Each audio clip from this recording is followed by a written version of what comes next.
Good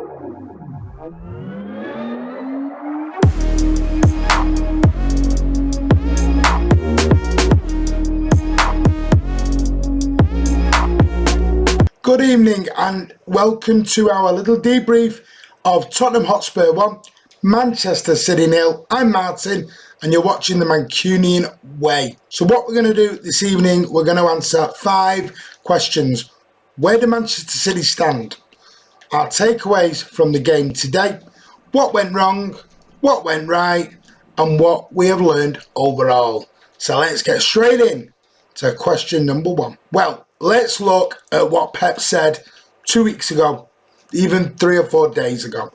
The squad were clearly not ready to come and play this early in August. And I'm not making excuses. Manchester City played 1 game less than a full total that they could have in last season's whole competitions. I think it was 62 out of 63 or 63 out of 64. No other team played as many games as we did. Also, we played continuously for 2 years, the same as everybody else, I understand. And also, we went all the way to the final in the Champions League, the same as Chelsea. The only difference is Chelsea didn't play in the League Cup. We won it. So, what we have to surmise by that, are the players ready? Pep said no, they were not. It was going to be a bumpy, slow start, and that's exactly what we got. So before anyone hits the panic button, please remember what happened A, last season, and B, what Pep said only last week or a few days ago. It wasn't the best game. It was a bit of a poor game overall from both sides. Tottenham will be more than happy. They'll probably be cock-a-hoot by that result. They had a lot of players out. We had a lot of players out. But let's have a look at that in the starting 11. Edison, fine, not a problem. Little bit of an issue with the back 4, but I don't think they did particularly a lot wrong, apart from Mendy, who again had a couple of brain farts, gave the ball away more than 2 or 3 times, and it cost us a lot of issues. Mendy was also could have played a big part in the Spurs goal from our own attack. Lost possession, Mendy couldn't get back, way out of position, and Aki had to cover, and Son did what Son does best, put the ball in the Union bag past a Manchester City goalkeeper. The big issue for me was the midfield. Fernandinho, 36, Gundogan also, both running in treacle. Both fabulous world-class players, individually, together, no thank you. Not a chance. Should never play together again. Reminded me very much of the Norwich game 2 or 3 years ago where we got beat 3-2. Again, it was a slow midfield other than David Silva, who had all the technical ability, but speed was not one of his attributes. So for me, that midfield, as much as individually they are amazing, together, not. You had Gundogan, who has a turning circle of a bus, which he was not getting forward because he didn't have the outlet of KDB next to him, or a Bernardo, or a Foden out wide. So he had to do a lot of the transitioning himself with Fernandinho. Fernandinho, again, in the goal, couldn't get back, caught up the field. This is what happens. Fernandinho played 90 minutes on Saturday. He's played 90 minutes today. He's 36. Give the guy a break. But this also has to look at Rodri. Why is he not in the team? Why is he not ready? There are questions that we're going to have to have answered, and answered pretty damn quick, if you ask me. So even though it wasn't the greatest thing, the transition from front to back was poor. Also, no striker. I think we had 1 shot in anger on target. I'm not going to include another one of the shots we had because it was a bit of a daisy cutter, quite powder puffy into Lloris's hands. It wasn't any powerful at all. So we need a striker. We need a more dynamic, quicker, fluent midfield, and that's what we got when KDB came on. What went wrong? Simple. Midfield, too quick. So it wasn't quick enough. Too quick, I wish. Wasn't quick enough. Fernandinho and Gundogan are too slow. Doesn't work. But it does tell you we had Foden out, KDB out. Grealish thought did okay, but alongside Sterling. But we were too rigid down that left-hand side. Felt for Mahrez a little bit today. He got no service down that right-hand side whatsoever. And before everyone screams, but Mahrez did, he fluffed the chance.